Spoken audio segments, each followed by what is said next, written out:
എനിക്ക് പണി കിട്ടി. 8ന്റെ പണി എന്നെ മൂട്ട എനിക്ക് പണ്ടാറട. എന്തൊരു കഷ്ടം. ഇപ്പോൾ ഈ തറയിലാണോ താങ്കളുടെ കിടപ്പ്? ഇപ്പൊ തറയിലും കിടക്കാൻ പറ്റാത്ത സ്ഥിതിയായി.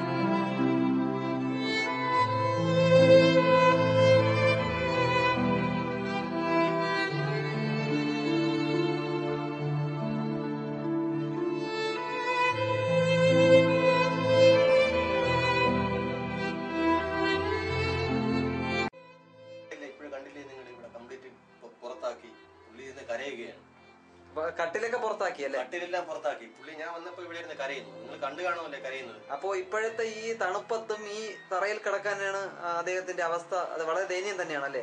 ഓ, അത് പിന്നെ ഞങ്ങൾ എന്റെ റൂമിൽ ഒരു കട്ടിലേ ഉള്ളൂ. അല്ലെങ്കിൽ ഞാൻ ഒരു കട്ടില് അൻപറാകെ കൊടുത്തേനെ. ഇപ്പൊ പുള്ളിയുടെ കഫീല് പറയുന്നത് കട്ടിലൊന്നും കൊടുക്കൂലെന്നാണ്. പുള്ളി ഇപ്പൊ തറയിൽ കിടക്കുകയാണ്. ഇതാണ് പുള്ളിയുടെ അവസ്ഥ. ഇപ്പോഴാണ് പുള്ളിയുടെ അവസ്ഥ.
ഇത് ഗഫൂർ.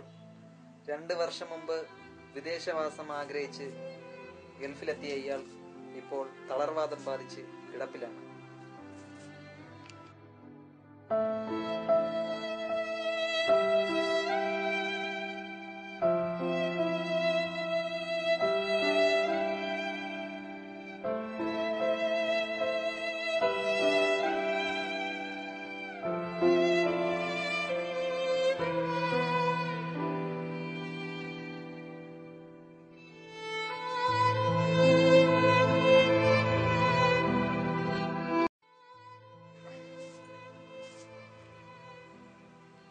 ഞാൻ 2 വർഷമായി ഇവിടെ വന്നിട്ട് 6 മാസമായി മൂട്ടകടിയേറ്റ് ശരീരം ക്ഷണിച്ച് കിടക്കുകയാണ്. നാട്ടിൽ പോകാൻ കയറ്റി വിടുന്നില്ല. എന്തുകൊണ്ട് എന്ന് വെച്ചാൽ മൂട്ട ഉള്ള ആളുകളെ ഫ്ലൈറ്റ് കയറ്റില്ല എന്ന് പറഞ്ഞ് പ്രശ്നത്തിലാണ്. ഞാൻ സർക്കാരുമായി ഇടപെട്ടു, പക്ഷെ യാതൊരു മറുപടിയും വന്നിട്ടില്ല ഇതുവരെ.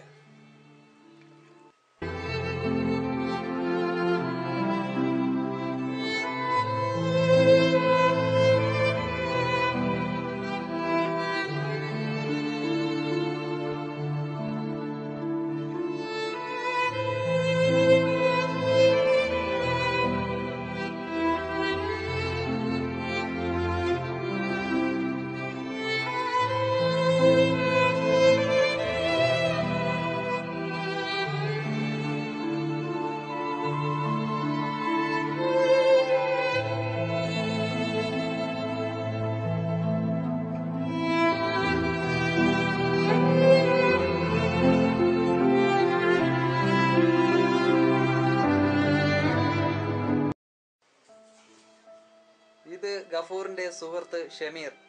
ഗഫൂറിനെ നാട്ടിലെത്തിക്കാനായി ഇദ്ദേഹം വിസ വാങ്ങി ഇവിടെ എത്തിയിട്ടും യാതൊരു പ്രതീക്ഷയും കിട്ടിയില്ല എന്നാണ് ഷമീറിന്റെ വാക്കുകൾ.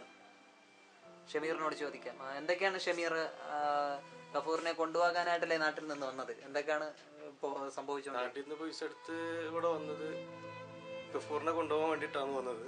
പക്ഷെ അതിലൊന്നും കാര്യമൊന്നും ഉണ്ടായിട്ടൊന്നുമില്ല. ഇവിടെ എത്തി, പക്ഷെ ഒരു പ്രാവശ്യം നമ്മൾ എയർപോർട്ട് പോയി ഉണ്ടായിരുന്നു. പക്ഷെ അവിടുന്ന് തിരിച്ചയക്കുകയാണ് ചെയ്തത്. പിന്നെ അത് നമ്മളെ നാട്ടിലെ ഗവൺമെന്റുമായിട്ട് ബന്ധപ്പെട്ട്, പക്ഷെ അവരുമായിട്ട് വലിയൊരു എന്താ പറയാ, ഒന്നും ഒബ്ജക്ഷൻ ഒന്നും ഉണ്ടായിട്ടൊന്നുമില്ല. അപ്പൊ ഇങ്ങനെ നിൽക്കുകയാണ് ഇപ്പോൾ. ഇനിയിപ്പോൾ എന്താ ചെയ്യേണ്ടതെന്ന് വെച്ചാൽ, എന്താ ചെയ്യാന്ന് വെച്ച് കഴിഞ്ഞാൽ ഇപ്പോൾ ഒരു ഐഡിയ ഇല്ലാത്തൊരു ലെവലിൽ ഇങ്ങനെ നിൽക്കുകയാണ്. ഒന്നുകൂടി സർക്കാരുമായിട്ട് ബന്ധപ്പെടട്ടെ എന്ന് ജനം വെച്ച് കഴിഞ്ഞാൽ നമ്മളെ സർക്കാരിന്റെ ഭാഗത്തുനിന്ന് ഒരു ആനുകൂല്യങ്ങളൊന്നും നമുക്ക് കിട്ടുന്നില്ല. അതിനുള്ള ഇപ്പോൾ പറയാനുള്ളൂ, കൂടുതലൊന്നും പറയാനില്ല. ഇത് BMW ലക്ഷറി കാർ എന്നും ഇതിനെ വിളിക്കാം. നാട്ടിലെയും വിദേശത്തെയും അധിക വരുമാനമുള്ള അല്ലെങ്കിൽ പണക്കാർ ഉപയോഗിക്കുന്ന ഈ വാഹനത്തിന്റെ ഇന്നത്തെ അവസ്ഥ ഇങ്ങനെയാണ്.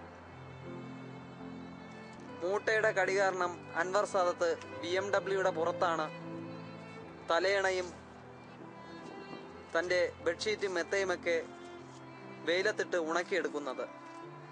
ഇത്രയും ദയനീയാവസ്ഥ നിങ്ങൾ കാണുന്നില്ലേ? ഇതിനെന്താണ് ഒരു പരിഹാരം? അൻവർ സാദത്തിന്റെ വസതിയിൽ നിന്നും ക്യാമറമാൻ മുളമുട്ടിൽ മൂസയോടൊപ്പം മൂട്ടുണ്ണി വാസു.